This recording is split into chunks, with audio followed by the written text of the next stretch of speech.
আসসালামু আলাইকুম সকলকে সকলকে স্বাগতম এমসিকিউ ম্যাজেস্টিক কোর্সে। এমসিকিউ ম্যাজেস্টিক কোর্সে আমরা হচ্ছে আজকে বজ্র নিষ্কাশন দ্যাট মিন্স জুলজির একটা আন্ডাররেটেড চ্যাপ্টারের উপরে এমসিকিউ সমাধান করব। Zoology chapter 6। জুলজি চ্যাপ্টার 6 থেকে কিন্তু হচ্ছে যে এবছর একটা প্রশ্ন হলো এমসিকিউতে থাকবে। কারণ কি? কারণ হচ্ছে যে এটা শর্ট সিলেবাসের ছিল না এতদিন, নিউ একটা ইনক্লুশন হচ্ছে যে আমাদের জুলজি। তাই কিন্তু আমাদের হচ্ছে যে এমসিকিউ এই চ্যাপ্টার থেকে হচ্ছে বিগত বছরগুলোর বোর্ডে টেস্ট পেপারে সব জায়গায় এমসিকিউ হচ্ছে কম। কারণ সেই 20 সালে 19 সালে লাস্ট এটার উপর পরীক্ষা হয়েছে, মাঝে এটার উপর পরীক্ষা হয়নি এবং এখান থেকে বেসিক্যালি এমসিকিউ আসবেও কম। তো চলো আমরা হচ্ছে যে পড়া শুরু করি। এমসিকিউ কম আসলো, আমরা এখান থেকে প্রয়োজনীয় যত ইনফরমেশন আছে সবকিছু তোমাদেরকে দিয়ে দিব, কারণ আমাদের সাথে কি আছে, আমাদের সাথে বইটাও আছে। সো এবং আমিও আছি, আমরা হচ্ছে যে একসাথে ইনফরমেশন তোমাদেরকে দিয়ে দিব। মূত্রথলিতে মূত্র পরিবহনে কাজ করে কোনটা? আচ্ছা আসো আমরা হচ্ছে প্রথমে আমাদের রেচনতন্ত্রের কি কি আছে সেটা হচ্ছে যে একটু বুঝে নিই। আমাদের রেচনতন্ত্রের মধ্যে বেসিক্যালি চারটা জিনিস নিয়ে হচ্ছে যে আমাদের রেচনতন্ত্র গঠিত। কয়টা বিষয় নিয়ে? চারটা বিষয় নিয়ে রেচনতন্ত্র গঠিত। সো এই হচ্ছে যে আমাদের এরকম একটা বৃক্ক থাকবে, এই পাশে হচ্ছে যে এরকম একটা বৃক্ক থাকবে। সো আমাদের হচ্ছে কোন বৃক্ষটা উপরে? আমাদের হচ্ছে যে ডান বৃক্ষটা উপরে, বাম বৃক্ষটা কি নিচে। ডান বৃক্ষটা বাম বৃক্ষটা উপরে, ডান বৃক্ষটা একটু নিচে, কারণ আমাদের যকৃতের ডান পাশটা হচ্ছে যে বড়, সেই জন্য বৃক্ষটাকে একটু হচ্ছে যে নিচে নামায় দেয়। বৃক্ষটাকে একটু কি করে আমাদের, বৃক্ষটাকে একটু হচ্ছে যে নিচে নামায় দেয়। হ্যাঁ, এবং হচ্ছে যেই হচ্ছে যে আমাদের বৃক্ষের একটা হচ্ছে গঠন, বৃক্ষের একটা গঠন হচ্ছে যে আমাদের এরকম বৃক্ষের গঠন। আমরা ফুল ফ্লেশ ছবির দিকে যাচ্ছি না, আমরা হচ্ছে তোমাদের বোঝানোর জন্য দুইটা বৃক্ষ আঁকতেছি। এটা একটা বৃক্ষ, এটা হচ্ছে যে আমাদের রাইট সাইডেড কিডনি, এটা হচ্ছে আমাদের লেফট সাইডেড কিডনি। হ্যাঁ, দুইটা হচ্ছে যে বৃক্ষ আছে। আমাদের বৃক্ষের মধ্যে কয়টা জায়গা আছে? বৃক্ষের মধ্যে টোটাল হচ্ছে যে আমাদের তিনটা জায়গা আছে। সবচেয়ে বাইরের অঞ্চলটাকে কি বলা হয়? হচ্ছে কর্টেক্স। সবচেয়ে বাইরের অঞ্চলটাকে বলা হয় কর্টেক্স। মাঝের এই অঞ্চলটাকে কি বলি আমরা? মাঝের এই অঞ্চলটাকে বলি হচ্ছে আমরা মেডুলা। আর ভেতরের এই অঞ্চলটাকে কি বলি? ভেতরের এই অঞ্চলটাকে বলি হচ্ছে আমরা পেলভিস। এটাকে কি বলে? পেলভিস। এই যে হচ্ছে যে আমাদের পেলভিস যে অঞ্চলটা দেখতে পাচ্ছি, পেলভিস অঞ্চলটা থেকে হচ্ছে যে আমাদের এরকম পাইপের মতো অঞ্চল বের হয়। এই পাইপের মতো অঞ্চলটাকে কি বলি আমরা? এই পাইপের মতো অঞ্চলটাকে বলা হয় হচ্ছে ইউরেটার। পাইপের মতো অঞ্চলটাকে কি বলা হয়? ইউরেটার। পাইপের মতো অঞ্চলকে কি বলা হয়? ইউরেটার। পাইপের মতো অঞ্চলকে কি বলা হয়? ইউরেটার বলা হয়। এই যে ইউরেটার আমরা আছি, এখন হচ্ছে যে ইউরেটার গুলা এই মূত্র তৈরি, কিডনিতে তৈরি মূত্র নিয়ে কোথায় যাবে? যাবে হচ্ছে যে এরকম আমাদের মূত্রথলিতে। যাবে কোথায়? যাবে হচ্ছে এখানে আমাদের মূত্রথলিতে। এটা কি? এটা হচ্ছে মূত্রথলি। মূত্রথলি, এটা হচ্ছে মূত্রথলি। আর এই জায়গায় এটা হচ্ছে মূত্রনালী। এটা কি আমাদের হচ্ছে মূত্রনালী, মূত্রনালী, মূত্রনালী, মূত্রনালী। ওকে, মূত্রনালী। তাহলে হচ্ছে কর্টেক্স, মেডুলা, পেলভিস, এখানে আমাদের হচ্ছে ইউরেটার আছে, এখানে মূত্রথলি আছে, এই জায়গায় কি আছে? মূত্রনালী আছে। সেই হচ্ছে যে আমাদের টোটাল কথা রেচনতন্ত্রের মধ্যে দিলে আমাদের চারটা অঞ্চল। রেচনতন্ত্রের কয়টা অঞ্চল? রেচনতন্ত্রের কয়টা অঞ্চল হচ্ছে আমাদের? চারটা অঞ্চল। 1 নম্বর বৃক্ক, 2 নম্বর হচ্ছে ইউরেটার, 3 নম্বর হচ্ছে যে আমাদের মূত্রথলি, আর 4 নম্বর হচ্ছে মূত্রনালী। 4 নম্বর কি? 4 নম্বর হচ্ছে মূত্রনালী। ওকে, এখন হচ্ছে যে আমাদের এই বিষয়টা আমরা বুঝলাম। আচ্ছা, এই যে ইউরেটারটা যে জায়গা দিয়ে হচ্ছে যে আমাদের এই জায়গাটা, যে জায়গাটা থেকে ইউরেটার বের হয়, এই জায়গাটাকে কিন্তু বলা হয় হাইলাম। হাইলাম। বৃক্কের মধ্যে আমাদের কি আছে? একটা অঞ্চল হাইলাম নামে একটা অঞ্চল আছে, হাইলাম। হাইলাম শব্দটা দিয়ে সবসময় গেট বুঝায়। হাইলাম শব্দটা দিয়ে সবসময় কি বুঝায়? গেট। যেখান দিয়ে কোনো কিছু ঢুকতেও পারে, কোনো কিছু বের হতেও পারে। আসো সামনের দিকে যদি আমরা যাই, হচ্ছে মূত্রথলি হতে মূত্র পরিবহনের কাজ করে কোনটা? তাহলে উত্তর হবে কি আমাদের? উত্তর হবে হচ্ছে ইউরেটার। ইউরেটার হচ্ছে যে আমাদের মূত্রথলি থেকে মূত্র পরিবহনের কাজ করে। অ্যাড্রিনাল গ্রন্থি কোন অঙ্গের সাথে নিবিড়ভাবে যুক্ত? এই যে আমাদের হচ্ছে কিডনি, কিডনির উপরে এরকম হচ্ছে যে আমাদের টুপির মতো একটা গ্রন্থি আছে, সেটাকে বলে অ্যাড্রিনাল গ্রন্থি। এটাকে কি বলা হয়? অ্যাড্রিনাল গ্রন্থি। অ্যাড্রিনাল গ্রন্থি, বা এটা হচ্ছে বৃক্কের উপরে আছে বলে এটাকে কি বলা যায়? সুপ্রা রেনাল গ্রন্থিও বলা যায়। সুপ্রা রেনাল গ্রন্থি বলি আমরা, সুপ্রা রেনাল গ্রন্থিও আমরা একে বলি। আচ্ছা, তাহলে হচ্ছে অ্যাড্রিনাল গ্ল্যান্ড কার সাথে আছে? অ্যাড্রিনাল গ্ল্যান্ড হচ্ছে বৃক্কের সাথে হচ্ছে একদম ফিক্সড ভাবে হচ্ছে যুক্ত। এই যে আমাদের একটা অ্যাড্রিনাল গ্ল্যান্ড, এই যে আমাদের একটা অ্যাড্রিনাল গ্ল্যান্ড, অ্যাড্রিনাল গ্ল্যান্ডের দুইটা অংশ আছে। এটা কি গ্ল্যান্ড? এটা অ্যাড্রিনাল গ্ল্যান্ড। এইটা নিয়ে আমরা হচ্ছে সমন্বয় নিয়ন্ত্রণ চ্যাপ্টার এমসিকিউতে ভালোভাবে জানবো, তাও এই জায়গায় একটু ইনফরমেশন দিয়ে যাই, কারণ এক ইনফরমেশন দুইবার তিনবার দেওয়ার মধ্যে কোনো সমস্যা নাই। কারণ আমাদের ব্রেন তো ছোট, এই ছোট ব্রেনে এত কিছু মনে থাকে? থাকে না তো। আমরা ভুলে যাবো, এটাই স্বাভাবিক। বায়োলজি পড়বা ভুলবা, পড়বা ভুলবা, এটাই স্বাভাবিক। কেউ যদি বলে একবার পড়লে আমার আজীবন মনে থাকে, সে হচ্ছে রোবট। ঠিক আছে, সো আমরা ভুলবো, এই জন্যই আমরা বারবার পড়বো, অ্যাক্টিভ রিকল করবো। আমরা বারবার পড়ার মাধ্যমে আমরা হচ্ছে এটাকে মনে রাখবো। সো দেখো আমরা হচ্ছে যে এই যে অ্যাড্রেনাল গ্ল্যান্ড, এই বাইরের অংশটাকে কি বলি? অ্যাড্রেনাল কর্টেক্স বলি, আর ভেতরের অঞ্চলটাকে কি বলি? Adrenal medulla. একটা হচ্ছে অ্যাড্রেনাল কর্টেক্স আর একটা হচ্ছে অ্যাড্রেনাল মেডুলা। এই মেডুলা থেকে আমাদের দুইটা হরমোন রিলিজ হয়, একটা হচ্ছে এপিনেফ্রিন, এপিনেফ্রিন বা ইংরেজিতে বলি হচ্ছে আমরা অ্যাড্রেনালিন, অ্যাড্রেনালিন। আর একটা হচ্ছে নর এপিনেফ্রিন, নর এপিনেফ্রিন, নর এপিনেফ্রিন।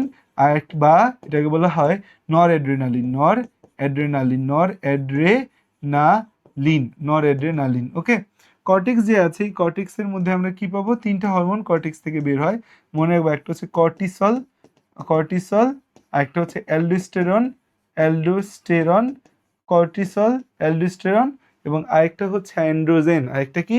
Androgen, androgen. এই হরমোনগুলো আমাদের হচ্ছে যে বের হয়। এই অ্যালডোস্টেরনটা হচ্ছে খুবই ইম্পর্টেন্ট, আমরা হচ্ছে সামনে পাবো এই চ্যাপ্টারে অ্যালডোস্টেরন টার্মটা আমরা সামনে পাবো। আচ্ছা, আরেকটা জিনিস পড়ায়নি, এটা তোমাদের হচ্ছে যে এখানে পাবা না, সেটা হচ্ছে মূল বজ্রটা কি সেটার উপর ভিত্তি করে আমরা হচ্ছে যে কিছু ভাগে ভাগ করতে পারি। এটা হচ্ছে যে আমাদের নতুন বই, একদম লেটেস্ট বইয়ের হচ্ছে তথ্য, যে মূল বজ্রটা কি, যে হচ্ছে সেটার উপর ভিত্তি করে হচ্ছে যে আমরা নামকরণ করি। যদি হচ্ছে প্রধান রেচন বজ্র ইউরিক অ্যাসিড হয়, খেয়াল করো, প্রধান রেচন বজ্র ইউরিক অ্যাসিড, তখন সেই প্রাণীকে বলা হবে ইউরিওটেলিক প্রাণী। প্রধান রেচন বজ্র যদি ইউরিক অ্যাসিড হয় তখন তাকে কি বলবো? ইউরিওটেলিক প্রাণী। তাহলে হচ্ছে যে দেখো আমাদের এখানে কি বলা আছে? ইউরিওটেলিক প্রাণী। ইউরিওটেলিক প্রাণী মানে কি? এদের প্রধান রেচন বজ্র কি? এদের প্রধান রেচন বজ্র হচ্ছে ইউরিয়া।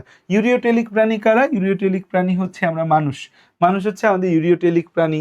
তারপর স্থলজ সামুদ্রিক প্রাণীগুলো হচ্ছে আমাদের ইউরিওটেলিক প্রাণী। 2 নম্বর হচ্ছে ইউরিকোটেলিক প্রাণী, ইউরিকোটেলিক প্রাণী, ইউরিকোটেলিক প্রাণী। ইউরিকোটেলিক প্রাণী হচ্ছে যাদের মধ্যে ইউরিক অ্যাসিডটা প্রধান রেচন বজ্র হিসেবে কাজ করবে। তাই প্রধান রেচন বজ্র হিসেবে যদি ইউরিয়া কাজ করে তাহলে হচ্ছে আমাদের কি বলবো? ইউরিওটেলিক প্রাণী, যেটা হচ্ছে যে আমরা মানুষ সহ কিছু স্থলজ এবং সামুদ্রিক প্রাণীতে পাই। 2 নম্বর হচ্ছে যে আমাদের ইউরিকোটেলিক প্রাণী হচ্ছে এসব প্রাণী ইউরিক অ্যাসিডকে রেচন পদার্থ হিসেবে ব্যবহার করে, যেমন হচ্ছে কিছু পতঙ্গ আছে, সাপ আছে, টিকটিকি আছে, পাখি আছে। স্পেশালি ঘাসফড়িংয়ের কথা মনে রাখবা, ঘাসফড়িং আমাদের রেঞ্জের মধ্যে, আমাদের ঘাসফড়িং চ্যাপ্টারের মধ্যেই যে প্রধান রেচন বজ্র ইউরিক অ্যাসিড বলা আছে। আর অ্যামোনোটেলিক প্রাণী হচ্ছে আমাদের যাদের প্রধান রেচন বজ্র অ্যামোনিয়া। এর মধ্যে হাইড্রার নামটা ভালো করে মনে রাখবা, কেচোর নামটা মনে রাখবা। সো আমাদের হচ্ছে সব কিছু কিন্তু মনে রাখা লাগবে না, আমাদের মনে রাখবো ইউরিয়া যদি প্রধান রেচন বজ্র হয় ইউরিওটেলিক, ইউরিক অ্যাসিড যদি প্রধান রেচন বজ্র হয় ইউরিকোটেলিক, আর অ্যামোনিয়া প্রধান রেচন বজ্র হইলে অ্যামোনোটেলিক। ঠিক আছে? সো ইউরিওটেলিক হচ্ছে মানুষ, ইউরিকোটেলিক হচ্ছে পতঙ্গগুলা, এর মধ্যে ঘাসফড়িং স্পেশালি, আর হচ্ছে অ্যামোনোটেলিক হচ্ছে হাইড্রা আর কেঁচো। এবার আসো যে বৃক্কের গাঠনিক ও কার্যকরী একককে কি বলা হয়? নেফ্রন বলে। বৃক্কের গাঠনিক ও কার্যকরী একককে কি বলি আমরা? নেফ্রন বলে। আর নিউরন হচ্ছে যে আমাদের কি? নিউরন হচ্ছে মস্তিষ্কের গাঠনিক ও কার্যকারী একক, মস্তিষ্কের গাঠনিক ও কার্যকারী একক, মস্তিষ্কের গাঠনিক ও কার্যকারী একক, মস্তিষ্কের গাঠনিক ও কার্যকারী একক, মস্তিষ্কের গাঠনিক ও কার্যকারী একক, গাঠনিক ও কার্যকারী একক, মস্তিষ্কের গাঠনিক ও কার্যকারী একক। ওকে, অ্যালভিওলাস কি? ফুসফুসের গাঠনিক ও কার্যকারী একক। পোডোসাইট কোষ কোথায় পাওয়া যায়? খুব ইম্পর্টেন্ট একটা প্রশ্ন। সো বৃক্কের গাঠনিক ও কার্যকারী একক কি? Nephron, nephron, nephron. বৃক্কের গাঠনিক ও কার্যকারী একক কি? নেফ্রন। এই যে নেফ্রন আছে, নেফ্রনকে দুইটা ভাগে ভাগ করা যায়। একটা হচ্ছে আমাদের আসে রেনাল কর্পাসল, একটা আসে হচ্ছে রেনাল কর্পাসলস, কর্পাসলস, রেনাল কর্পাসলস বা মালপিজিয়ান বডি, রেনাল কর্পাসলস বা ম্যালপিজিয়ান বডি, রেনাল কর্পাসলস বা ম্যালপিজিয়ান বডি। আরেকটা হচ্ছে আমাদের কি আসে? রেনাল কর্পাসলস বা ম্যালপিজিয়ান বডি। আরেকটা হচ্ছে যে আসে আমাদের রেনাল টিবিউলস, রেনাল টিবিউলস, টিবিউলস, রেনাল টিবিউলস বা বৃক্কীয় নালিকা, রেনাল টিবিউলস বা এটাকে কি বলা হয়? বৃক্কীয় নালিকা, বৃক্কীয় নালিকা। তো আমাদের হচ্ছে এই যে রেনাল কর্পাসল বা মালপিজিয়ান বডি, এইটা কিন্তু 9-এর পড়া, তোমরা তো ফুল সিলেবাস ব্যাচ। আমাদের রেনাল টিবিউলস বা বৃক্কীয় নালিকার মধ্যে কি কি আছে? দুইটা জিনিস পাওয়া গেছিল। এক নম্বর হচ্ছে যে আমাদের এই বোমেন্স ক্যাপসুল, এক নম্বর আসে বোমেন্স ক্যাপসুল, পেয়ালাকৃতির বোমেন্স ক্যাপসুল। এক নম্বরে কি আসে? পেয়ালাকৃতির বোমেন্স ক্যাপসুল। আর এরপরে যেটা আসে, সেকেন্ড যেটা আসে, সেকেন্ড হচ্ছে গ্লোমেরুলাস, গ্লোমেরুলাস, গ্লোমেরুলাস, গ্লোমেরুলাস। আর রেনাল টিবিউলস বা বৃক্কীয় নালিকার মধ্যে কি আসবে? একটা আসবে হচ্ছে আমাদের নিকটবর্তী প্যাঁচানো নালিকা, নিকটবর্তী প্যাঁচানো নালিকা, প্যাঁচানো নালিকা, নিকটবর্তী প্যাঁচানো নালিকা বা ইংরেজিতে বলি হচ্ছে আমরা proximal convoluted tubule, proximal convoluted tubule, convoluted tubule, proximal convoluted tubule. একটা হচ্ছে যে আমাদের এই হেনলির লুপ। তারপর হচ্ছে যে আমাদের এই দূরবর্তী পেঁচানো নালিকা বা ডিস্টাল কনভলিউটেড টিবিউল। এই হেনলির লুপটা মনে রাখবো ইউ আকৃতি, পরীক্ষার মধ্যে খুব আসে যে কোনটি ইউ আকৃতির, হেনলির লুপ। দূরবর্তী পেঁচানো নালিকা বা হচ্ছে এটাকে বলা হয় ডিস্টাল কনভুলেটেড টিবিউল বা প্রক্সিমাল কনভলিউটেড টিবিউলকে শর্ট ফর্মে পিসিটি বলতে পারি। ডিস্টাল কনভলিউটেড টিবিউল বা এটাকে বলা হয় হচ্ছে ডিস্টাল কনভলিউটেড টিবিউল বা এটাকে বলা হয় ডিস্টাল কনভলিউটেড টিবিউল বা ইংরেজিতে বলা হয় ডিসিটি। আরেকটা হচ্ছে সংগ্রাহী নালিকা, আরেকটা কি আমাদের সংগ্রাহী নালিকা, আরেকটা হচ্ছে কি আমাদের আরেকটা হচ্ছে সংগ্রাহী নালিকা, আরেকটা হচ্ছে আমাদের সংগ্রাহী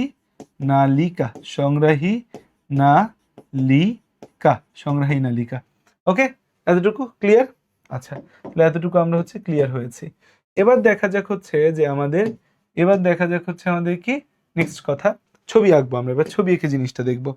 ছবি এঁকে যদি জিনিসটা দেখি তাহলে কি আছে দেখো, এই যে আমাদের হচ্ছে যে একটা বোমেন্স ক্যাপসুল, এই যে আমাদের কি আছে একটা বোমেন্স ক্যাপসুল, এই যে আমাদের কি আছে একটা বোমেন্স ক্যাপসুল, আমাদের হচ্ছে বোমেন্স ক্যাপসুল আছে, বোমেন্স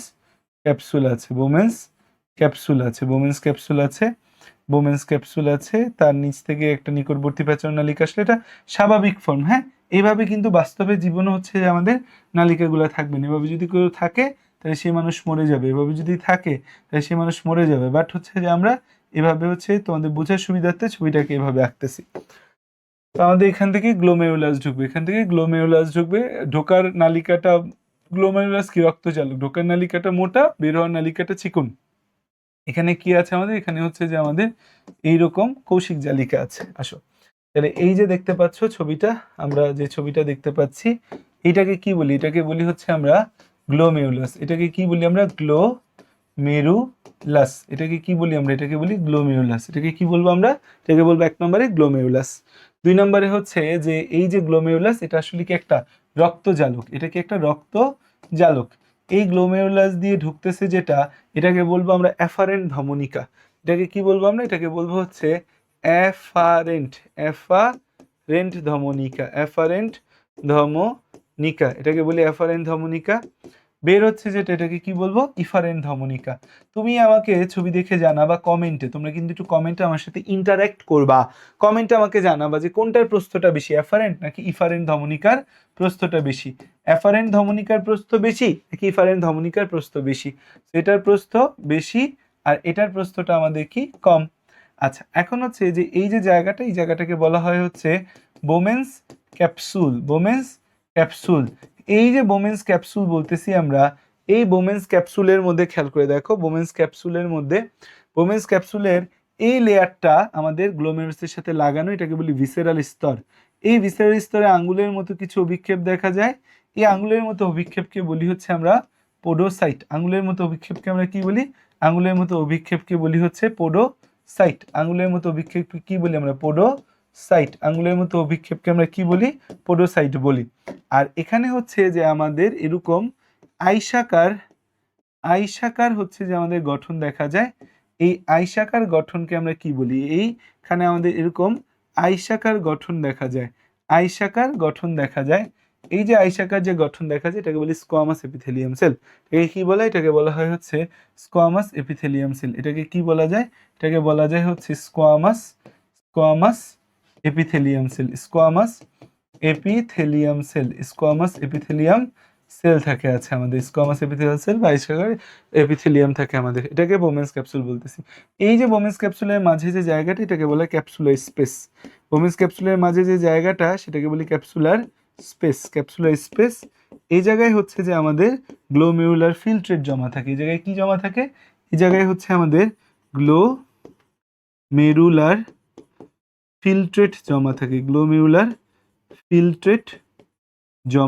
এখানে আমাদের কি থাকে, গ্লোমেরুলার ফিল্ট্রেট জমা থাকে। এখানে কি থাকে আমাদের, গ্লোমেরুলার ফিল্ট্রেট জমা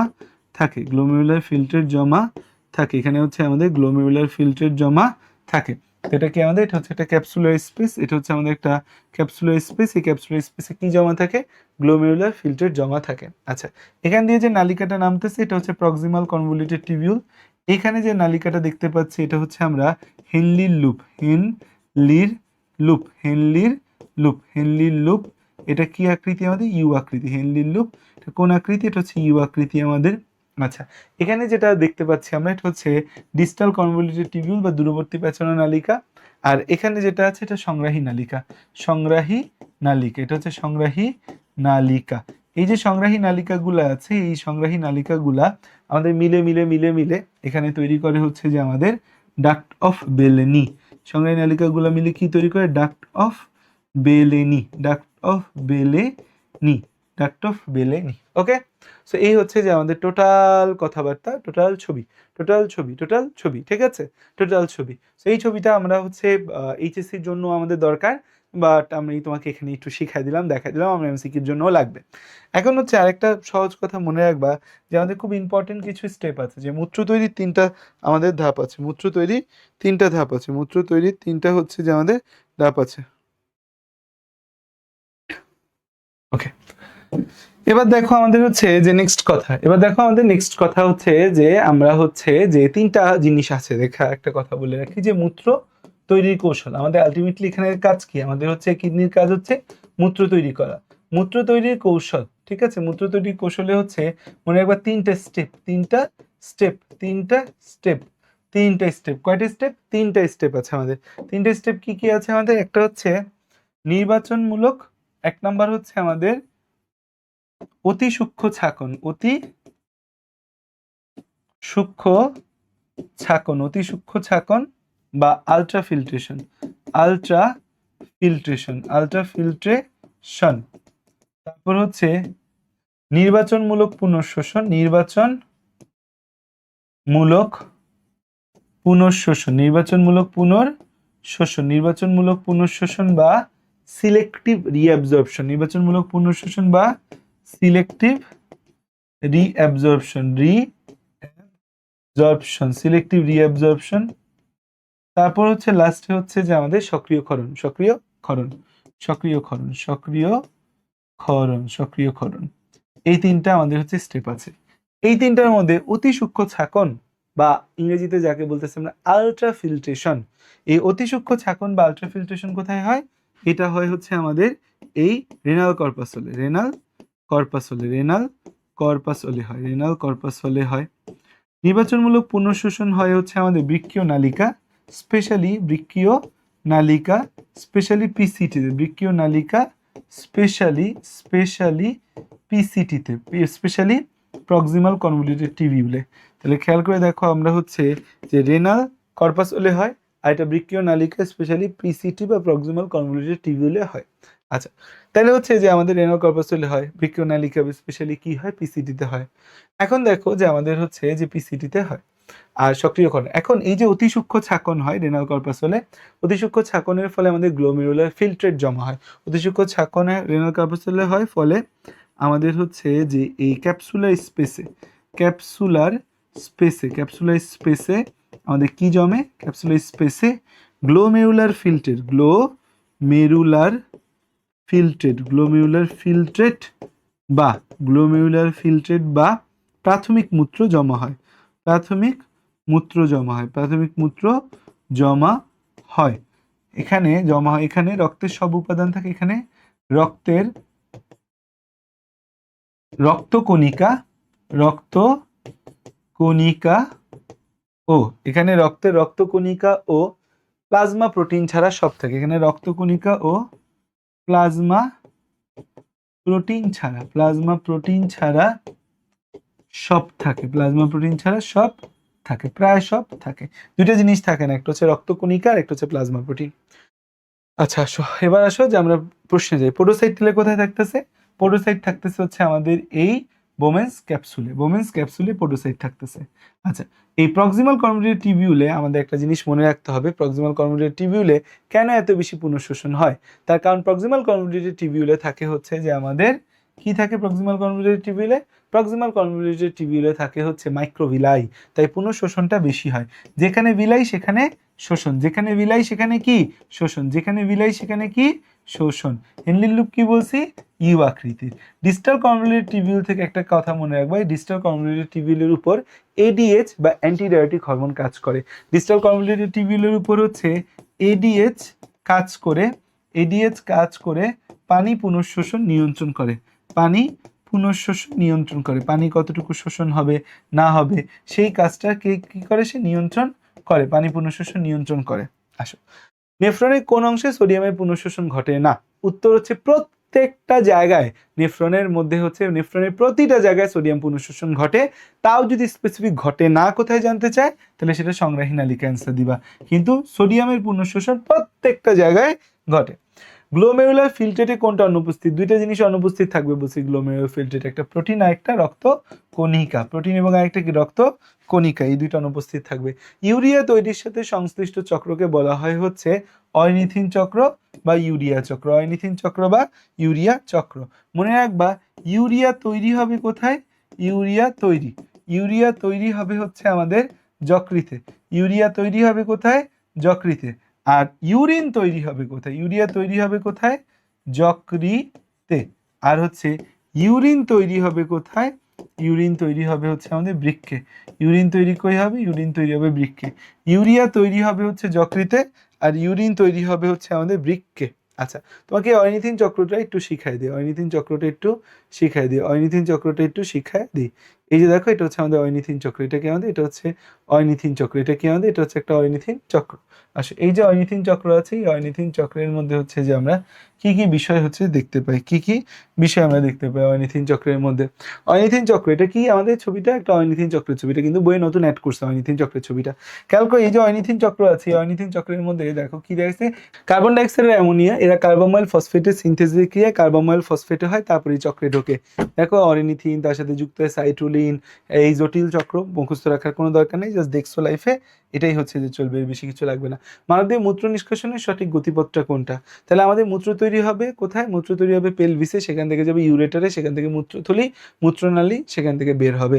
এখানে মূত্রথলি উপরে উঠে দিছে, এখানে মূত্রথলি উপরে উঠে দিছে, এখানে হচ্ছে যে পেলভিস, ইউরেটার, মূত্রথলি, মূত্রনালী, নির্গমন, এ আর ডি হচ্ছে একই আছে। সো এরকম মেডিকেল ভর্তি পরীক্ষায় যদি দুইটা অপশন একই পাও তাহলে প্রথম অপশনটাকে অ্যান্সার দিবে, এখানে টাইপিং মিস্টেক হয়তো। ইউরিয়া কোথায় তৈরি হয় আমরা দেখছি, ইউরিয়া তৈরি হয় যকৃতে, ইউরিয়া কোথায় তৈরি হবে, ইউরিয়া তৈরি হবে যকৃতে তৈরি হবে। নেফ্রনের কোন অংশে অধিকাংশ পুনঃশোষণ ঘটে? সবচেয়ে বেশি পুনঃশোষণ হয় কোথায়, বলছি প্রক্সিমাল কনভলিউটেড টিবিউলে সবচেয়ে বেশি পুনঃশোষণ হয়, মোর দ্যান 60%, মোর দ্যান 60% পুনঃশোষণ এই জায়গায় ঘটে আমাদের। মূত্রের ক্ষরবর্ণের জন্য দায়ী কে? ইউরোক্রোম হচ্ছে মূত্রের ক্ষরবর্ণের জন্য দায়ী। কে ক্ষরবর্ণের জন্য দায়ী? ইউরোক্রোম ক্ষরবর্ণের জন্য দায়ী। মূত্রের দুর্গন্ধের জন্য দায়ী ইউরিনোড, মূত্রের দুর্গন্ধের জন্য দায়ী কে? মূত্রের দুর্গন্ধের জন্য দায়ী, মূত্রের দুর্গন্ধের জন্য দায়ী, মূত্রের দুর্গন্ধের জন্য দায়ী হচ্ছে আমাদের ইউরিনোড, ইউরিনোড, ইউরিনোড, ইউরিনোড।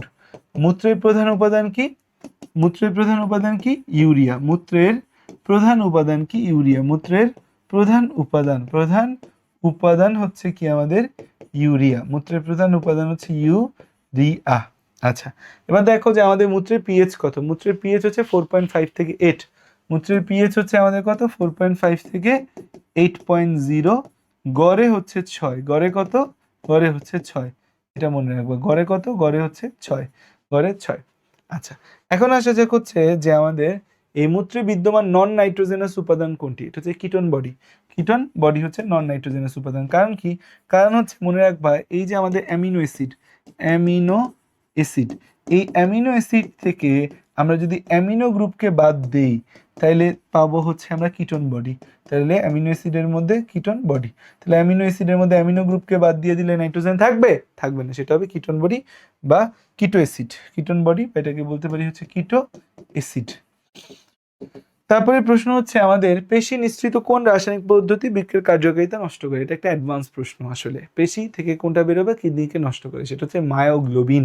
মাসেলের মধ্যে মায়োগ্লোবিন নামক প্রোটিন থাকে, সেটা যদি বের হয় তখন কিডনিতে জমে জমে জমে জমে কিডনি নষ্ট করে।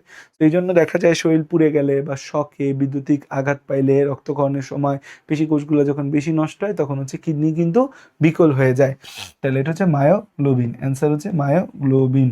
আর এই সিক্রেটিন গ্লুকাগন করলে, সিক্রেটিন আর গ্লুকাগন এই দুইটা তো হচ্ছে অগ্নাশয় থেকে খরিত। এই দুইটা কোথা থেকে খরিত হয়? অগ্নাশয় খরিত, এরা অগ্নাশয় খরিত। আর কোলেসিস্টোকাইনিন কোথা থেকে খরিত হয়? ডিউডেনাম থেকে খরিত হয়। কোন জায়গা থেকে? ডিউডেনাম। পাকস্থলীর পরের অংশ, ক্ষুদ্রান্তের প্রথম অংশ ডিউডেনাম থেকে হচ্ছে যেটা খরিত হয়, ডিউডেনাম। না, গ্লুকাগন গ্লুকাগন গ্লুকাগন অগ্নাশয় খরিত না। কোলেসিস্টোকাইনিন আর হচ্ছে সিক্রেটিন, সিক্রেটিনও হচ্ছে আমাদের ডিউডেনাম খরিত। সিক্রেটিনও কি খরিত? ডিউডেনাম খরিত, ডিউডেনাম খরিত, ডিউডেনাম খরিত, ডিউডেনাম খরিত। ওকে, আচ্ছা, এবার আসা হচ্ছে আমাদের নেক্সট প্রশ্ন। এবার আসা যাক হচ্ছে আমাদের নেক্সট প্রশ্ন। নেক্সট প্রশ্নের মধ্যে খেয়াল করে দেখো, আমাদের হচ্ছে যে ডায়ালাইসিস পদ্ধতিতে কোন অঙ্গটাকে বাঁচায় রাখে? সেটা হচ্ছে আমাদের হৃৎপিণ্ডকে, আমাদের বৃক্ককে বাঁচায় রাখে। ডায়ালাইসিস প্রক্রিয়া আমাদের কিডনিকে বাঁচায়। ডায়ালাইসিস প্রক্রিয়া কাকে বাঁচায়? কিডনিকে বাঁচায়। ডায়ালাইসিস কয় প্রকার আছে? ডায়ালাইসিস দুই প্রকার আছে। একটাকে কি বলি আমরা? একটাকে বলি হচ্ছে আমরা হেমোডায়ালাইসিস, হেমোডায়ালাইসিস, হেমোডায়ালাইসিস। আরেকটাকে কি বলবো আমরা? Peritoneal dialysis. হেমোডায়ালাইসিস আরেকটাকে পেরিটোনিয়াল ডায়ালাইসিস। হেমোডায়ালাইসিস আরেকটা হচ্ছে পেরিটোনিয়াল ডায়ালাইসিস। হেমোডায়ালিসিস আরেকটা কি? Peritoneal dialysis. এই হেমোডায়ালিসিস এবং পেরিটোনিয়াল ডায়ালাইসিস, এই দুই প্রকার ডায়ালাইসিস হচ্ছে, এটাই হচ্ছে যে অ্যান্সার। হেমোডায়ালাইসিসে রক্তটাকে বের করে একটা মেশিনের মাধ্যমে পরিষ্কার করে, আর পেরিটোনিয়াল ডায়ালাইসিসে আমাদের একটা স্যালাইন পেটের ভিতর ঢুকায়, তারপর পেটের পেরিটোনিয়াম ব্যবহার করে রক্তটাকে পরিষ্কার করা হয়। এবার আসা যাক হচ্ছে আমাদের নেফ্রনের ক্ষেত্রে কোনটি সঠিক? ভিসেরাল স্তর পডোসাইট দ্বারা গঠিত। ইয়েস, ভিসেরাল স্তরটা হচ্ছে গ্লোমেরুলাস সংলগ্ন স্তর, এখানে আমাদের পডোসাইট আছে। প্যারাইটাল স্তরটা হচ্ছে গ্লোমেরুলাস থেকে দূরে যে স্তর, আইসাকের এপিথেলিয়াম আছে।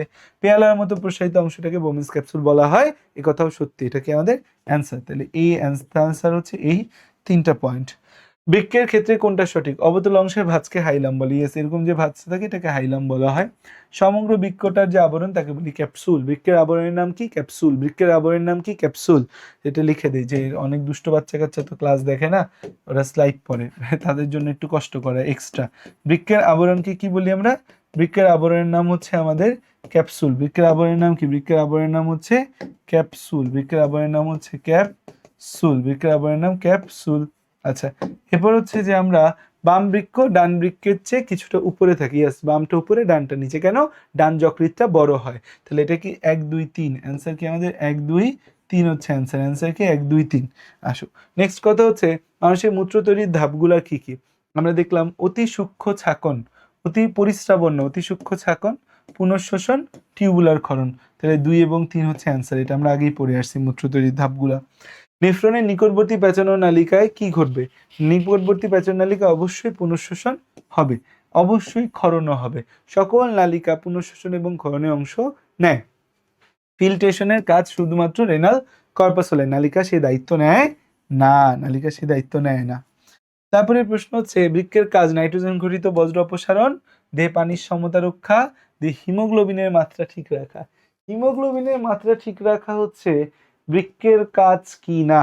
হিমোগ্লোবিনের মাত্রা ঠিক রাখা বৃক্কের কাজ কি না? আসলে বৃক্কের কাজ নিয়ে একদম বইয়ের শুরুতে অনেকগুলা পয়েন্ট দেওয়া আছে, সেখানে দেখলে হচ্ছে বৃক্কের আসল কাজ বোঝা যাবে যে আসলে বৃক্কের কাজ কি। এই যে দেখো, যে রক্তের পরিশোধন, ব্লাডটাকে ফিল্টার করে, দেহে পানির সমতা রক্ষা, পানির সমতা রক্ষাকে আমরা অসমোরেগুলেশন বলি। বলিতে ওয়াটার ব্যালেন্স মেনটেন করে, কখনো পানি মূত্র বেশি হয় কখনো মূত্র কমে, এটাকে অসমোরেগুলেশন বলা হয়।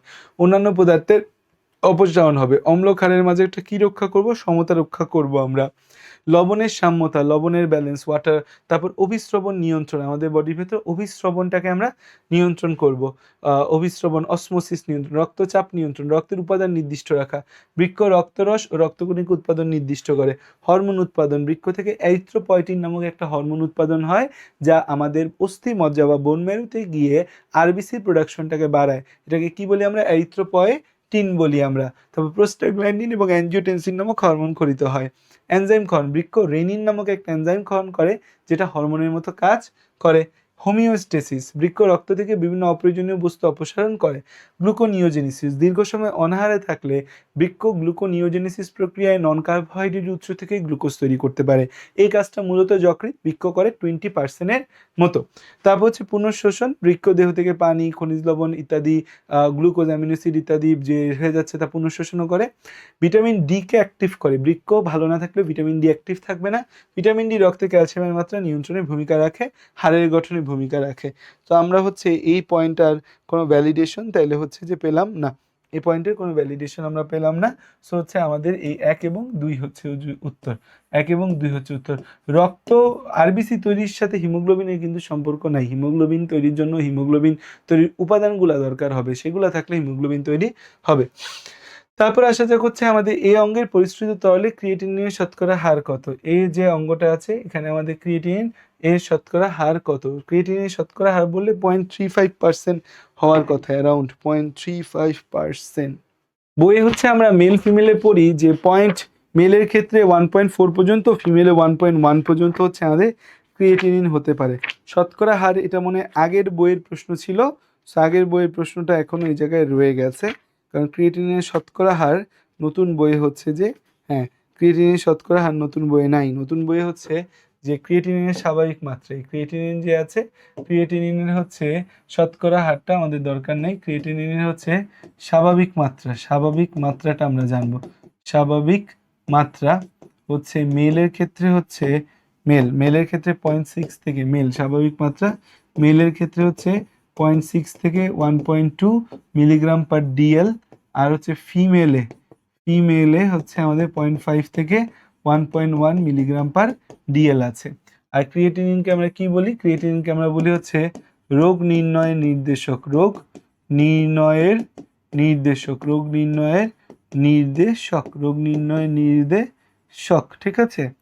আচ্ছা আসো তারপর আসা যাক হচ্ছে আমাদের, আচ্ছা এটা একটা ক্রিয়েটিনিন। আর শতকরা হার যদি জানতে চায় বই এটাও আছে, শতকরা হারটা হচ্ছে মূত্রে কতটুকু আছে 0.07 হবে উত্তর, 0.07 হবে উত্তর। যদি শতকরা হার জানতে চায়, শতকরা হার জানতে চাইলে 0.07টাই হচ্ছে উত্তর। ওকে 0.07 এইটা হবে উত্তর, এইটা হবে উত্তর। এইটা কই আছে বইয়ে দেখাই দিই শতকরা হারটা, ঠিক আছে। এটা একটু ডিফাইন বিষয়, আমার একটু কনফিউশন লেগে গেছিল। এটা কই আছে বইয়ে হচ্ছে যে এই যে আমরা মূত্রের পরিমাণ যখন দেখব, যে মূত্র নিয়ে যখন আমরা কথাবার্তা বলবো, এই মূত্র নিয়ে কথাবার্তার সময় এই জায়গাটায়, এই যে এখানে এই জায়গাটায় আমাদের শতকরা হারগুলা দেওয়া আছে যে কোনটা কতটুকু লাগে। যেমন ইউরিয়ার ক্ষেত্রে দেখো, ইউরিয়া হচ্ছে 2%, ইউরিয়া কত পার্সেন্ট লাগতেছে আমাদের, ইউরিয়া শতকরা হার হচ্ছে 2%, ইউরিয়া শতকরা হার 2%, ইউরিক অ্যাসিড 0.05%, ক্রিয়েটিনিন 0.07%, আর অ্যামোনিয়া 0.04%, ঠিক আছে। সো এই হচ্ছে পার্সেন্টেজগুলা, urea 2%, uric acid 0.05, creatinine 0.07, ammonia 0.04। আসো এবার আসো বি গ্রন্থি থেকে নিঃসৃত হরমোনের নাম। এখানে উপরে একটা গ্রন্থি দেখাচ্ছে, এই যেটা গ্রন্থি, এই বি গ্রন্থি অ্যাড্রেনাল গ্রন্থি, অ্যাড্রেনাল গ্রন্থি থেকে ক্ষরিত হরমোনের নাম অ্যাড্রেনালিন, অ্যাড্রেনালিন। আসো এরপর হচ্ছে এ চিহ্নিত অংশ তৈরিতে অংশগ্রহণকারী উপাদান কি কি। এ চিহ্নিত অংশ এটা হচ্ছে আমাদের এই রেনাল কর্পাসল, রেনাল কর্পাসের পোডোসাইট কোষ আছে, ক্যাপসুলার স্পেস আছে, গ্লোমেরুলাসের যে এন্ডোথেলিয়াম আছে সেটাও আছে, গ্লোমেরুলাস বা রক্তনালী তার এন্ডোথেলিয়াম থাকে। আচ্ছা গ্লোমেরুলাসের এফারেন্টের প্রস্থ বেশি, ইফারেন্টের প্রস্থ কম, কি বেশি রক্ত ঢুকবে কম পরিমাণ বের হবে, কারণ কি যেন হচ্ছে গ্লোমেরুলাসে সবসময় উচ্চ রক্তচাপ মেনটেন থাকে, যার কারণে গ্লোমেরুলার ফিল্ট্রেটটা বেশি পরিমাণে তৈরি হতে পারে। 1 মিনিটে গ্লোমেরুলার ফিল্ট্রেট তৈরি হয় 125 মিলিলিটার। তাহলে এটা হচ্ছে 1 2 3, এটা হচ্ছে 1 2 3। খেয়াল করে দেখো যে আমাদের হচ্ছে এই 1 মিনিটে গ্লোমেরুলার ফিল্ট্রেট বা প্রাথমিক মূত্র তৈরি, 1 মিনিটে গ্লোমেরুলার ফিল্ট্রেট বা প্রাথমিক মূত্র তৈরি হয় 125 ml। এর মধ্যে পুনঃশোষণ হয়ে যায়, পুনঃশোষণ হয় 124 ml বা 99%। তাহলে হচ্ছে চূড়ান্ত মূত্র কতটুকু তৈরি হয়, চূড়ান্ত মূত্র ফাইনাল মূত্র 1 ml এর মতো, কত 1 ml এর মতো তৈরি হয়, চূড়ান্ত মূত্র প্রতি মিনিটে। আমাদের স্বাভাবিক মূত্র তৈরি হয়, স্বাভাবিক মূত্রের পরিমাণ 500 থেকে 2500 ml পার ডে। যদি মূত্র লেস দেন 500 ml হয়, যদি মূত্র লেস দেন 500 ml হয়, তখন সেটাকে বলা হয় অলিগো ইউরিয়া। যে মূত্রটা কি হয়েছে আমাদের অনেক কমে গেছে, মূত্রটা অনেক কি হয়েছে, কমে গেছে। আচ্ছা, আরেকটা ছক নতুন বইয়ে অ্যাড হয়েছে, এখান থেকে কিন্তু তোমাদের প্রশ্ন আসতে পারে। আরেকটা নতুন ছক অ্যাড হয়েছে, এখান থেকে কিন্তু পরীক্ষায় প্রশ্ন আসতে পারে। কি প্রশ্ন আসতে পারে এখান থেকে? দেখো, যে মূত্রে যদি গ্লুকোজ থাকবে না, এটা স্বাভাবিক না। গ্লুকোজ থাকলে সেটাকে বলবো গ্লাইকোসুরিয়া। প্রোটিন থাকলে স্বাভাবিক না, প্রোটিন ইউরিয়া। লিপিড থাকলে লিপুরিয়া। বিলিরুবিন থাকলে বিলিরুবিন ইউরিয়া। রক্ত থাকলে হেমাচুরিয়া। তাই মূত্রে রক্ত থাকলে কি বলবো? হেমাচুরিয়া। গ্লুকোজ থাকবে কখন? ডায়াবেটিস মেলাইটাস হইলে। প্রোটিন থাকবে কখন? বৃক্কের প্রদাহ বা নেফ্রাইটিস হইলে। লিউকেমিয়া নামক রক্তরোগ হইলে। লিম্ফোসার্কোমা নামক ক্যান্সার হলে মূত্রে প্রোটিন থাকবে। লিপিড হবে বৃক্কের রোগ এবং অ্যালকোহল খাইলে। বিলিরুবিন মূত্রে আসবে কখন? জন্ডিস হলে। রক্ত আসবে কখন? বৃক্কের প্রদাহ, প্রোস্টেটের প্রদাহ। মূত্রনালীর দুই পাশে একটা গ্রন্থি থাকে, তাকে বলি প্রোস্টেট। সেই প্রোস্টেটের প্রদাহ। বৃক্কে যদি কোনো কারণে আঘাত পাও, তাইলে আমাদের রক্ত বেরোতে পারে। এটাকে বলি হেমাচুরিয়া। এটাকে কি বলি? হেমাচুরিয়া। তো এখন দেখো, আমাদের মূত্রথলিতে নর্মালি 280 থেকে 300 ml মূত্র জমা হলেই একটি চাপ সৃষ্টি হয়, এবং যেদিন তুমি চা, কফি, অ্যালকোহল, পানি, লবণাক্ত পানি এগুলো বেশি খাবা, দেখবা মূত্রের পরিমাণ বাড়বে। যারা মূত্রের পরিমাণ বাড়ায় তাদেরকে বলি আমরা ডাইইউরেটিক্স। যারা মূত্রের পরিমাণ বাড়ায় তাদেরকে কি বলি আমরা? ডাইইউরেটিক্স বলি। আর মূত্রথলিতে একটা পেশি থাকে, তাকে বলি ডেট্রুসার পেশি বলি আমরা তাকে। এখন দেখো, তাহলে যে আমরা এত কথাবার্তা বললাম তোমাকে জানানোর জন্য। গঠনটির চিহ্নিত অংশটির কার্যকারিতা নিয়ন্ত্রণে কোন হরমোন কাজ করে? আমাদের যে এখানে মূলত এডিএস বুঝাইতে চাইছে। এডিএইচ বা অ্যান্টিডায়োটিক হরমোন। এই এডিএইচ এর ফুল ফর্ম কি? এডিএইচ বা ইংরেজিতে বলি অ্যান্টি ডাইইউরেটিক হরমোন। এডিএইচ বা অ্যান্টিডায়োটিক হরমোন, বা ইংরেজিতে কি বলি ভেসোপ্রেসিন। এটা দুইটা জায়গায় কাজ করে। একটা ডিস্টাল কনভলিউটেড টিউবুলে কাজ করে, আর একটা রক্তনালীতে কাজ করে। দুইটা জায়গায় এটা কাজ করে, রক্তনালীতে কি কাজ করে? ভেসোপ্রেসিন নাম আছে, দ্যাট মিনস রক্তনালী সংকোচন করবে। ভেসোপ্রেসিন নাম আছে, তাহলে কি করবে? এটা রক্তনালী সংকোচন করবে। ঠিক আছে, রক্তনালী সংকোচন করবে, 1 নম্বর কথা। 2 নম্বর কথা, ডিস্টাল কনভলিউটেড টিউবুলে গিয়ে পানি পুনঃশোষণ বাড়ায়। আমাদের এর ফলে মূত্রের পরিমাণ কমে। পানি পুনঃশোষণ বাড়ায়, মূত্রের পরিমাণ কমে। কখন কমাইতে হয়? যখন বডিতে পানি কম, মূত্রের পরিমাণ কমে, তখন তাহলে যে আমাদের অল্প পরিমাণ বেশি ঘন মূত্র তৈরি হবে। অল্প পরিমাণ বেশি ঘন মূত্র তৈরি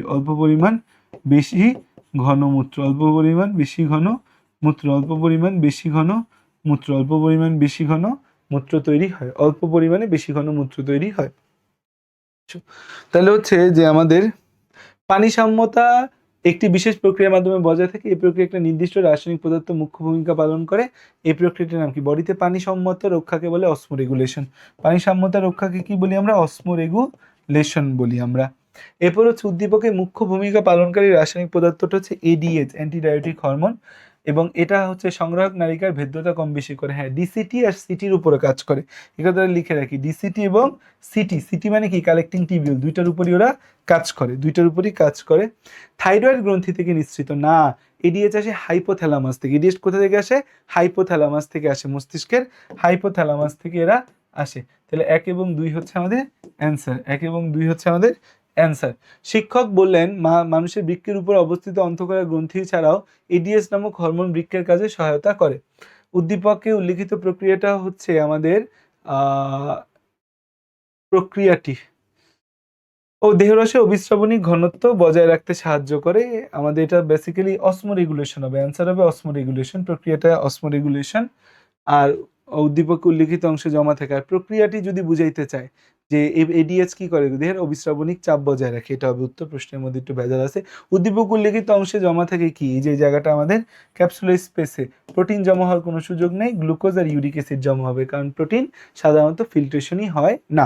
প্রোটিন এবং রক্তকণিকা ছাড়া ফিল্ট্রেশন হয়। প্রোটিন যদি আমাদের ফিল্ট্রেশন হয়, প্রোটিন যদি হচ্ছে যে আমাদের ফিল্ট্রেশন হয়, তখন তাকে কি বলবো, প্রোটিন ফিল্ট্রেশন হচ্ছে। প্রোটিন যদি আমাদের ফিল্ট্রেশন হয় তখন তাকে কি বলবো, যে প্রোটিন ফিল্ট্রেশন হলে প্রোটিন ইউরিয়া বলবো, রক্ত ফিল্ট্রেশন হলে হেমাচুরিয়া বলবো। তাহলে এই জায়গাটায় হচ্ছে যে আমাদের কি ক্যাপসুল, এই জায়গায় দুইটা জিনিস জমা হবে, 2 এবং 3 হবে অ্যান্সার, 2 এবং 3 হবে আমাদের অ্যান্সার। এরপর হচ্ছে দেখো আমাদের উদ্দীপক উল্লিখিত অঙ্গে ব্যবহৃত হরমোনের উৎস কি, এইখানে আমাদের হচ্ছে বা আমাদের কিডনির উপর দুইটা হরমোন কাজ করে। কিডনির উপর কয়টা হরমোন কাজ করে, দুইটা। একটা তো এডিএইচ কাজ করে, আরেকটা অ্যাড্রেনাল গ্ল্যান্ড, অ্যাড্রেনাল পিটুইটারি গ্রন্থি থেকে খরিত এডিএইচ কাজ করে, আরেকটা অ্যাড্রেনাল গ্রন্থি থেকে খরিত অ্যালডোস্টেরন কাজ করে, অ্যালডোস্টেরন কাজ করে, অ্যালডোস্টেরন কাজ করে। এই অ্যালডোস্টেরনের কাজ কি, অ্যালডোস্টেরন হচ্ছে সোডিয়াম ও পানির পানির সাম্যতা রক্ষা করে, সোডিয়াম ও পানির সাম্যতা রক্ষা। আমাদের কিডনির মাধ্যমে এরা সোডিয়াম ও পানির সাম্যতা কি করে, রক্ষা করে। তাহলে এটা উত্তর হবে 1 এবং 2। যদিও হৃৎপিণ্ড থেকেও এএনপি বিএনপি নামক হরমোন রিলিজ হয়, যদিও এটা একটু অ্যাডভান্স বিষয়, তো এটা আলিম স্যারের বইয়ে আছে যে হৃৎপিণ্ড থেকে এএনপি নামক অ্যাট্রিয়াল নাইট্রিউটিক পেপটাইড নামক একটা হরমোন ক্ষরণ হয়, যেটা হচ্ছে যে আমাদের এই কিডনির উপর কাজ করে। রক্তের কোন উপাদানের মাত্রাকে উদ্দীপকের অঙ্গের রোগ নির্ণয়ের নির্দেশক ধরা হয়, সেটা হচ্ছে ক্রিয়েটিনিন। আরেকটা জিনিস মনে রাখবা যে পটাশিয়াম হচ্ছে কিডনিতে সমস্যা হইলে কোন হরমোনের মাত্রা কম বেশি সবচেয়ে সমস্যা, মানে একবার বৃক্কে সমস্যা হলে আমাদের হচ্ছে পটাশিয়াম আয়ন কম বেশি হয়, পটাশিয়াম আয়ন কম বা বেশি হয়, পটাশিয়াম আয়ন কম বা বেশি হয়। পটাশিয়াম আয়ন হচ্ছে আমাদের কি হয়, কম বা বেশি হয়। সো পটাশিয়াম আয়ন কম বেশি হলে হচ্ছে যে আমাদের এই রক্তে সমস্যা হচ্ছে হৃদস্পন্দনের সমস্যা, পটাশিয়াম আয়ন কম বেশি হলে হৃদস্পন্দনের সমস্যা,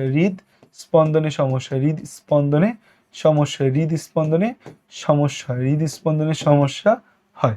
ওকে, আসো।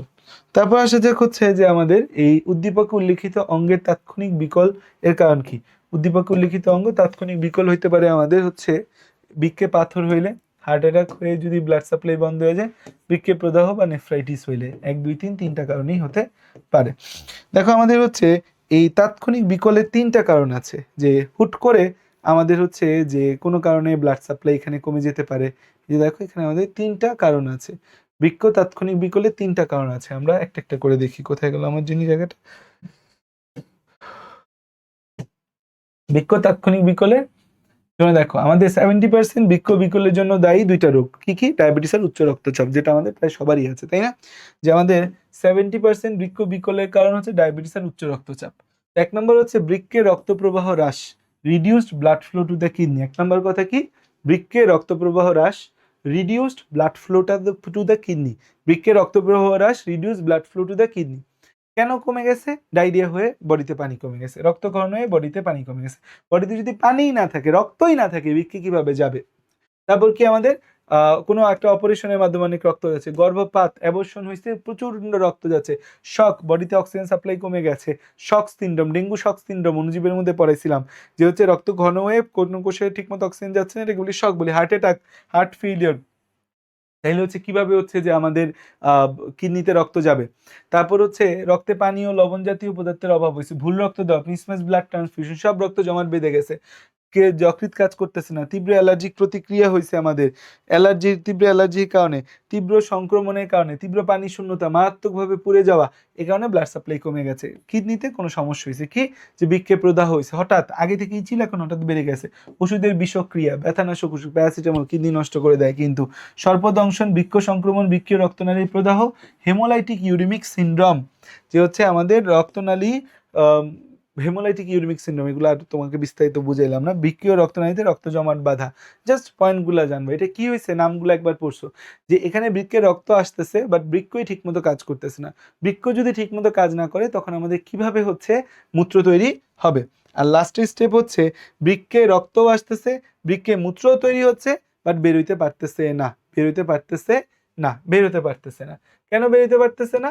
কারণ হচ্ছে মূত্রনালীতে কোনো ক্যান্সার আছে, মূত্রনালীতে কোনো পাথর আছে, মূত্রনালীতে হচ্ছে যে আমাদের কি আছে, মূত্রনালীতে হচ্ছে কোনো টিউমার আছে, টিউমার, ক্যান্সার। তারপর হচ্ছে প্রোস্টেট গ্রন্থি বড় হয়ে যায়, পুরুষের ক্ষেত্রে এটা খুব ইম্পর্টেন্ট একটা জিনিস। পুরুষের ক্ষেত্রে দেখা যায় বয়স বাড়ার সাথে সাথে সব গ্রন্থি ছোট হয়, কিন্তু এই মূত্রনালীর দুই পাশে যে দুটো প্রোস্টেট আছে ন্যাসপতি আকৃতি, সেটা বড় হতে থাকে এবং মূত্রনালী দিয়ে মূত্রত্যাগে পুরুষের সমস্যা হয়। জন্মগত কারণেও কারো বৃক্কের কার্যকারিতা কমে যেতে পারে, খাবারের রাসায়নিক পদার্থ মিশানো, পানিতে অধিক হারে আর্সেনিক বৃক্কের রোগের সম্ভাবনা বাড়ায়। তাহলে হচ্ছে যে আমাদের এখানে দেখতে পাচ্ছি অতি অল্প ঘন গাঢ় মূত্র দেখা যায়, একবারে না হয়, রক্তে নাইট্রোজেনজাত বজ্র পদার্থ জমে যায়, ফ্ল্যাঙ্ক পেইন হয়, ক্ষুধামন্দতা, কিছু লক্ষণ দেখা যায়। এটা দিয়ে রাখলাম, একটু রিডিং দিয়ে দিও, ঠিক আছে।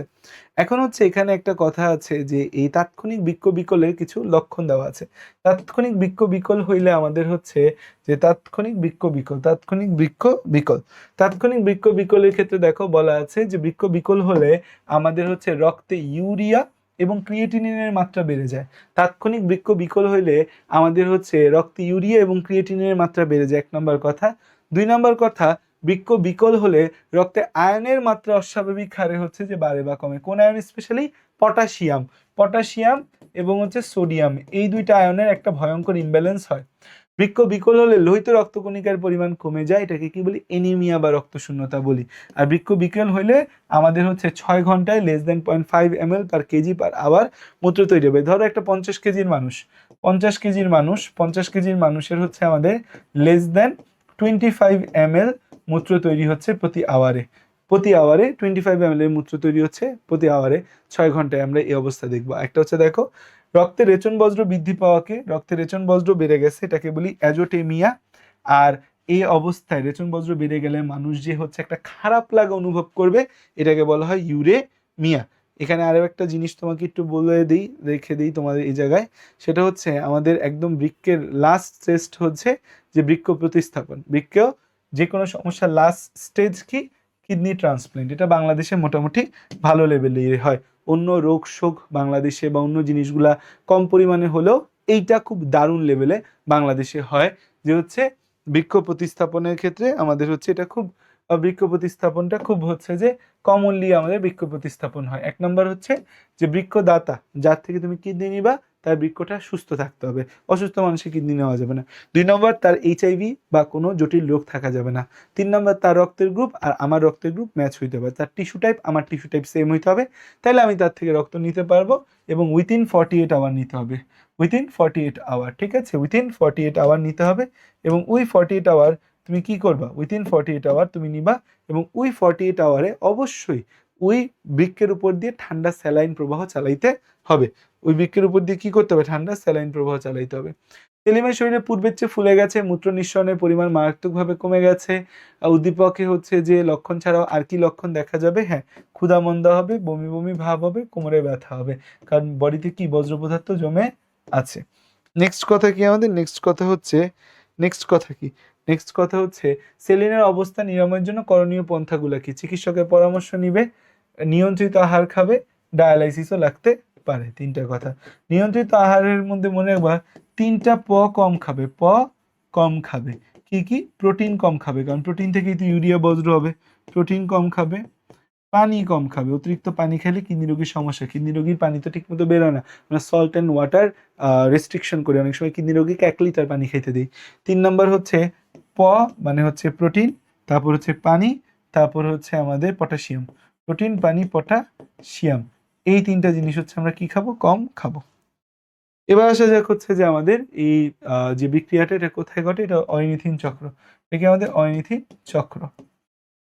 তো এই চ্যাপ্টারটা ছোট, আমি চেষ্টা করছি যা যা দরকার প্রয়োজনীয় মেজরিটি জিনিস দেখায় দিতে, এটা আমার তরফ থেকে চেষ্টা ছিল। তারপরে বইটা দেখো, ক্লাস শেষে বইটা একটু চেষ্টা করো রিডিং পড়তে। একবার বইটা রিডিং পড়লে বা তুমি যে টিচারের কাছে পড়েছো তার ক্লাস স্লাইডটা রিডিং পড়লে অনেক কিছু মনে পড়ে যাবে। সো আমরা চেষ্টা করেছি মেজরিটি জিনিস নিয়ে আসতে, যেন তোমরা পরীক্ষার হলগুলোতে ভালো করতে পারো। থ্যাংক ইউ, আসসালামু আলাইকুম, টাটা, আল্লাহ হাফেজ। ব্যাটলস অফ বায়োলজির সাথে থাকো। এবং আজকে প্রমোশনটা করা হয় নাই, আজকে মার্কেটিংটা করা হয় নাই, যে আমাদের আলফা 7.0 প্রি মেডিকেল ব্যাচে কিন্তু ভর্তি চলতেছে। সো দ্রুত গতিতে তুমি প্রি মেডিকেল ব্যাচে ভর্তি হও বা প্রি বুকিং দাও, কারণ এইচএসসির পরে অ্যাডমিশনে খুব বেশি সময় পাবা না, ওই টাইমে ডিসিশন নেওয়ার সুযোগ নেই, কই ভর্তি হবা কই ভর্তি হবা না। আগে থেকে ভর্তি হয়ে থাকলে দ্রুত ক্লাস শুরু করে দিতে পারবা। থ্যাংক ইউ, আসসালামু আলাইকুম, আল্লাহ হাফেজ, tata, bye bye, see you সকলকে।